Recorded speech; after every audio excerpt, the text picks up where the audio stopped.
Melquiades, tu proveedor de materiales de construcción, patrocina Más Pasión.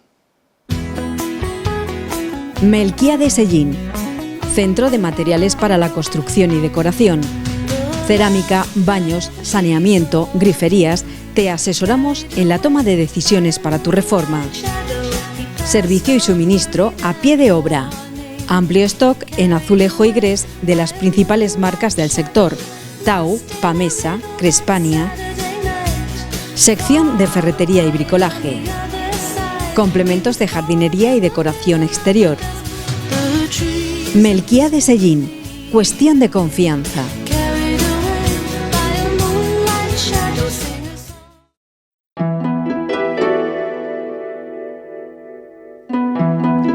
Las pinturas del camarín del santuario de Nuestra Señora del Rosario podrían datar de principios del siglo XVIII o finales del XVII. No hay constancia o texto en el que se indique el autor que las pintó, aunque se piensa que fue la misma persona. En la parte inferior del camarín las paredes están decoradas con el ciclo de la creación y el pecado original. En el nivel medio se basa en la historia de Jacob y en la parte superior en la historia de María. El ciclo de Jacob como un estadio intermedio en el friso que se sitúan las escenas relacionadas con la vida de Jacob. Escenas que se encuentran su significado con la concordancia entre el Antiguo y el Nuevo Testamento. Jacob es uno de los patriarcas del antiguo judaísmo y padre de lo que serían las 12 tribus de Israel. Aquí comienza Más Pasión.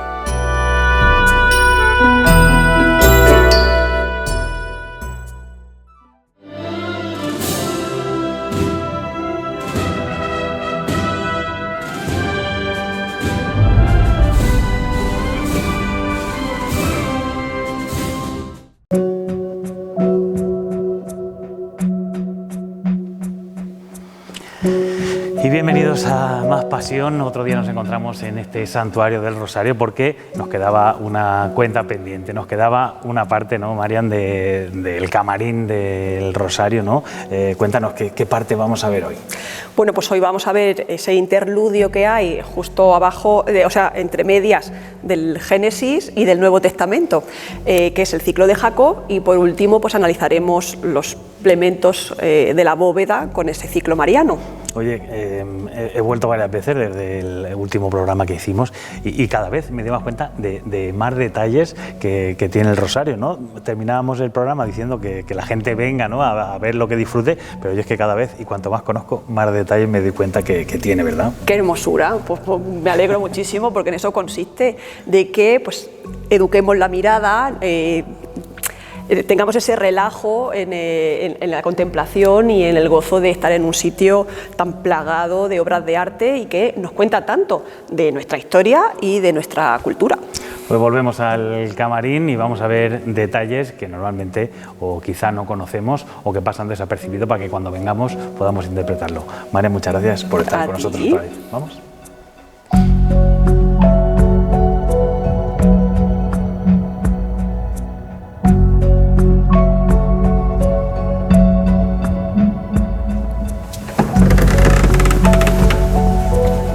Y Marian, hablamos del ciclo de Jacob, ¿no? La primera, que es esta parte intermedia, después de lo que hablamos el otro día, ¿no?, de las imágenes de la creación, Adán y Eva, etcétera. El ciclo de Jacob. ¿Por qué está este ciclo o esta parte intermedia aquí?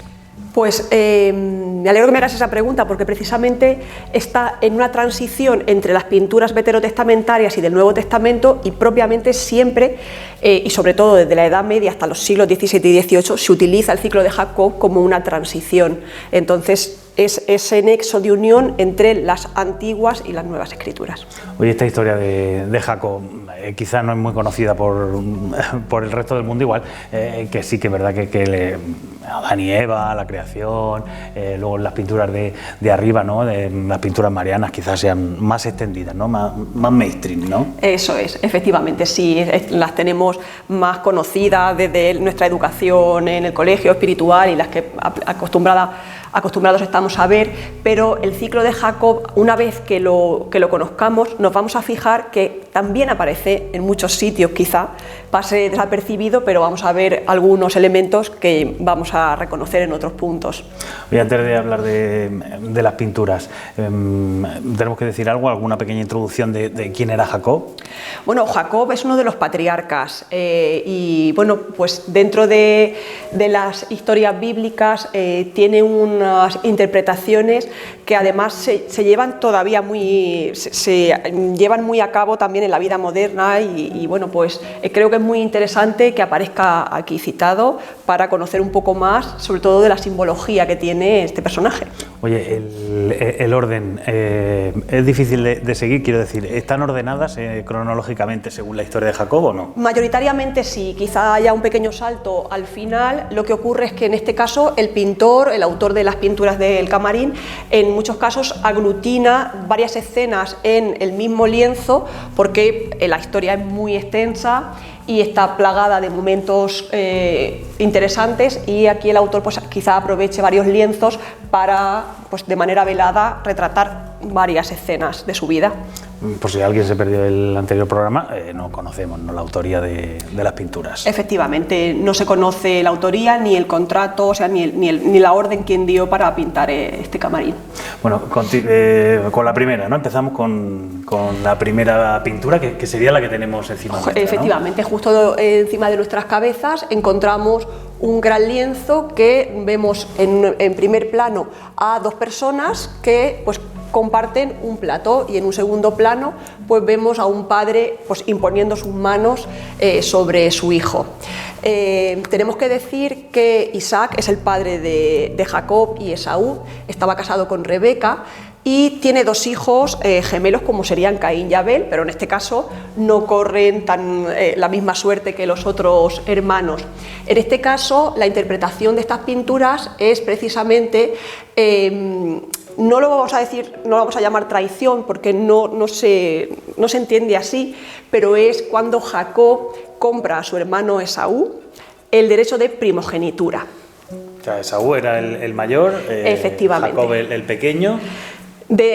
Aunque se dice que eran de un tiempo, pero siempre se entiende que Esaú era el que tenía ese derecho de primogenitura y Jacob pues se lo compra a cambio de un plato de lentejas.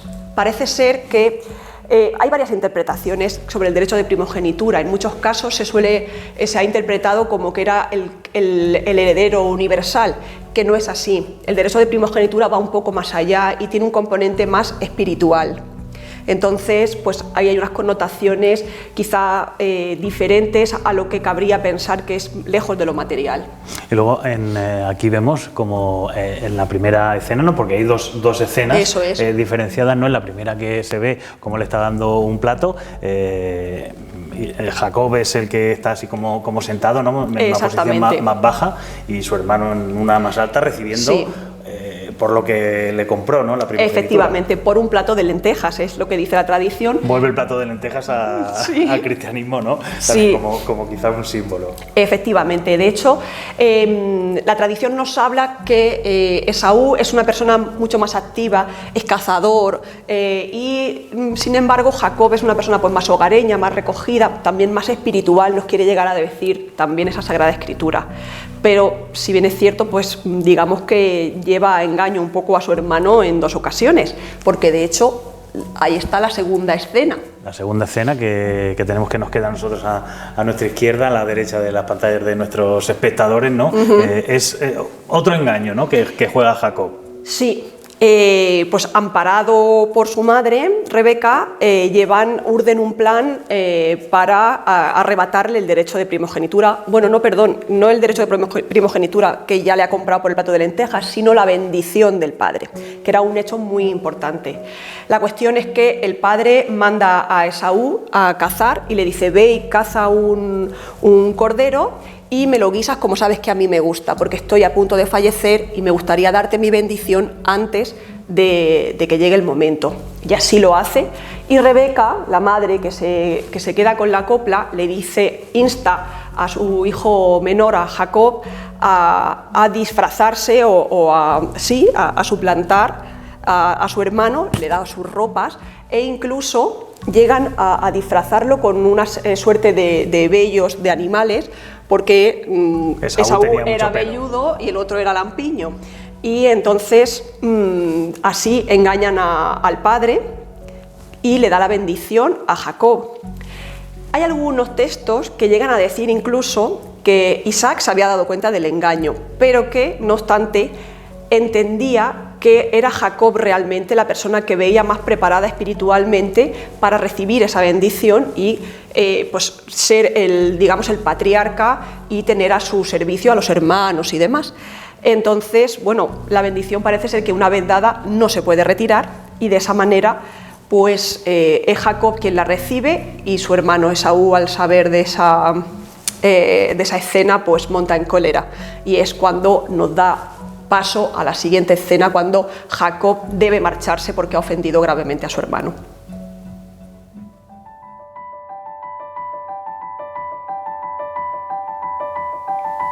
Y en este magnífico camarín, que es un lujo estar tanto tiempo, ¿verdad, Marian? Sí. Continuamos hablando del ciclo de Jacob. La siguiente escena, ¿qué nos habla, no? Va correlativa más o menos a la historia que acabamos de contar, que la madre de Jacob no le dice que tiene que huir, ¿no?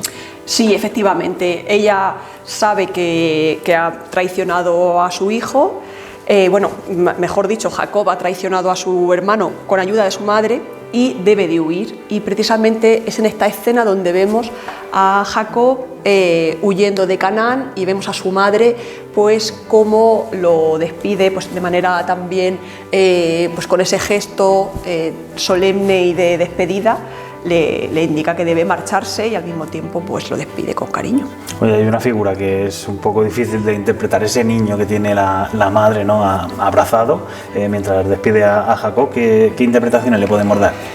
Pues los teólogos no tienen muy claro qué interpretación darle a este elemento, pues se supone que Jacob y Esaú no tienen más hermanos. Podría ser perfectamente una alegoría, puede simbolizar precisamente que es Jacob el hermano menor, y por eso es como un niño pequeño que además está desnudo, como si fuese indefenso, al que abraza mientras que despide a Jacob, ya hecho un hombre, de su lecho, de su casa.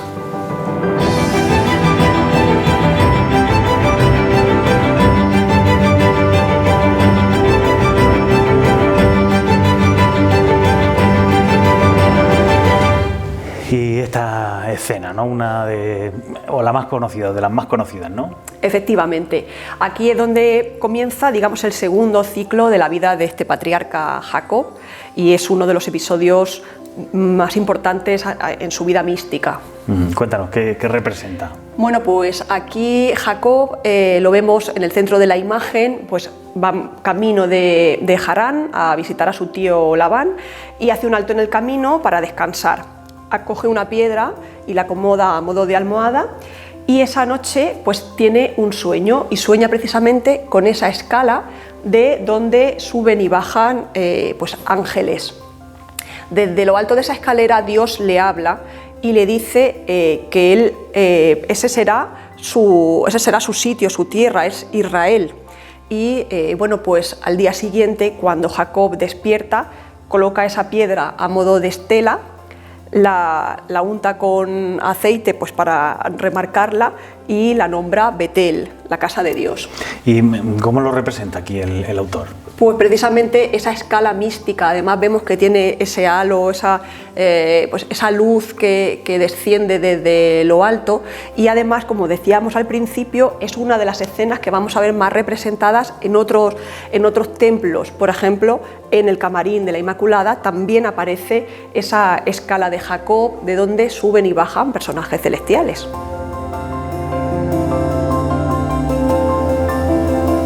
Y otra escena que quizá sea compleja de ver, pero sí que encaja, ¿no?, con lo que hay escrito, ¿no?, de Jacob. Eso es. Como decíamos, pues el ciclo o su vida es muy compleja y muy larga, y aquí lo que hace el autor es en algunos lienzos aglutinar varias escenas. En este caso, la que continuaría el ciclo cronológico es cuando precisamente Jacob llega al pueblo de Harán, donde vivía su tío Labán, y vemos dos escenas. De una parte, en un primer plano, vemos a un señor que es Jacob retirando la laja que tapa el pozo para brevar el ganado, que precisamente es el de su tío Labán, del que estaba cuidando Raquel, su prima, que en un principio pues no sabe que es su prima, pero digamos que ahí hay un amor a primera vista, por así decir.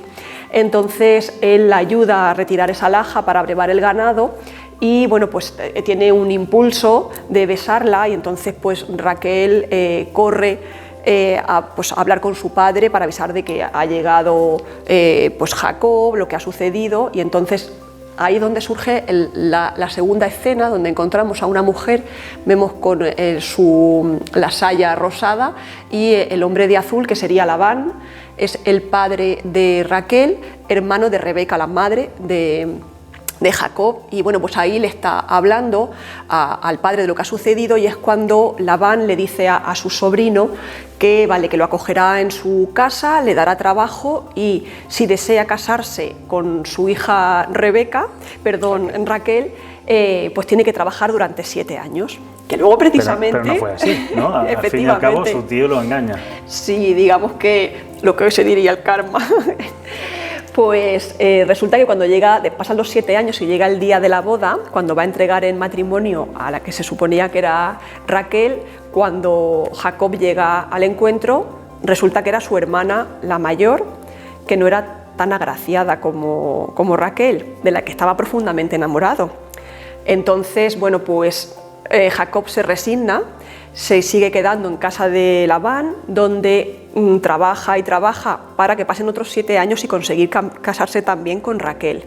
Y en ese tiempo, pues Jacob, digamos que prospera también económicamente, evoluciona y se hace con riquezas, hasta que pues una noche, tras haberse ya conseguido casar con Raquel, huye con sus esposas y sus descendientes de la casa de su tío, pretendiendo regresar a Canaán para reencontrarse de nuevo con su familia.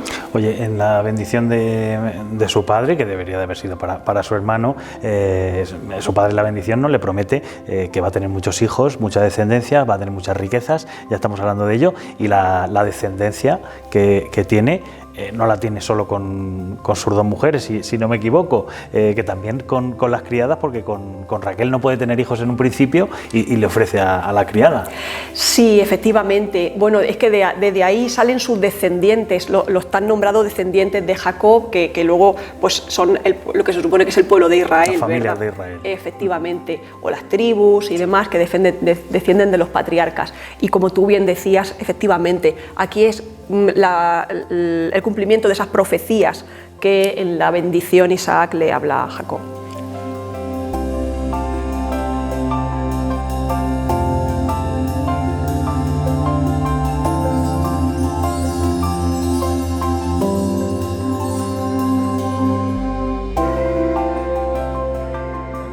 La siguiente escena está en un sitio ya un poco desordenada, ¿no? Efectivamente, sí, aquí ya encontramos un salto cronológico, por así decir, dentro del ciclo. Porque comenzamos desde aquí, terminamos aquí y ya nos tenemos que venir a esta puerta. Esta escena, quizá la más épica, ¿no? Eso es, efectivamente. Estábamos hablando de que Jacob ya se había casado con las hermanas y demás, muchos hijos, y decide marcharse. Además, no decide marcharse, sino que decide huir, por así decir, con nocturnidad. Van huyendo hasta que pues llegan a este lugar donde se supone que es el vado del Abok, un afluente del Jordán, donde ya ha pasado toda la caravana este paso y él se queda rezagado. Cuando aparece este personaje, la escena se llama pues la lucha de Jacob con el ángel, y tiene muchas interpretaciones a nivel místico, por supuesto. Más o menos, ese personaje, cómo aparece, qué simboliza y qué es lo que pasa.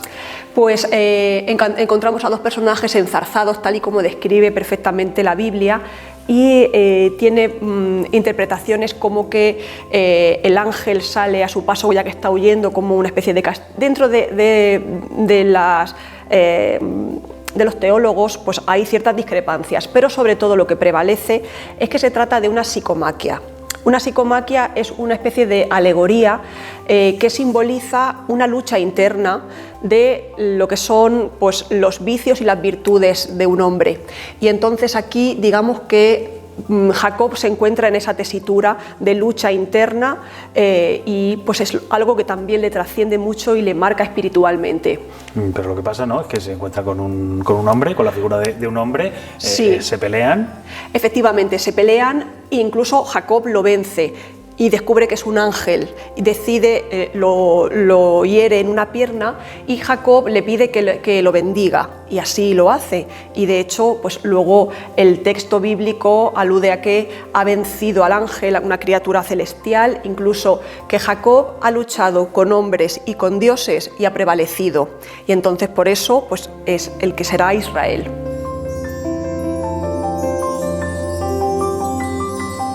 Dentro de esta escena, el Génesis nos dice: después, un hombre estuvo luchando con él hasta rayar el alba, pero viendo a aquel que no podía contra él, le tocó la articulación del muslo y se dislocó. Jacob pidió que bendijera antes de marcharse, y así lo hizo su adversario, diciendo: ya no te llamarás más Jacob, sino Israel, pues has luchado con Dios como con hombres y has prevalecido.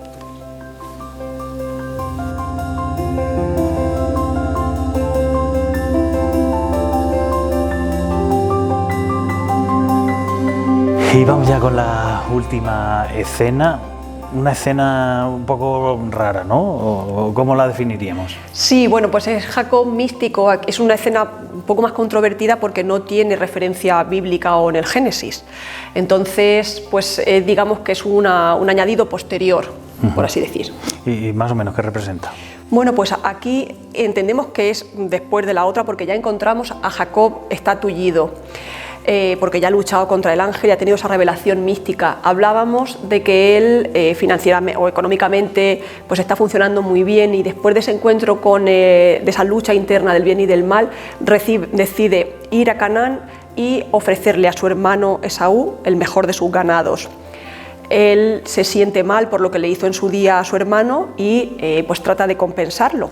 Y realmente Esaú acepta esa bendición o ese regalo que le hace su hermano, y al final pues le perdona y todo va bien. Entonces, o sea, la historia final acaba bien, ¿no? Es una reconciliación de hermanos. Efectivamente, qué bien ha venido. Claro que sí, pues sí, él decide, ahora que puede, pues compensar a su hermano y se quieren y continúan.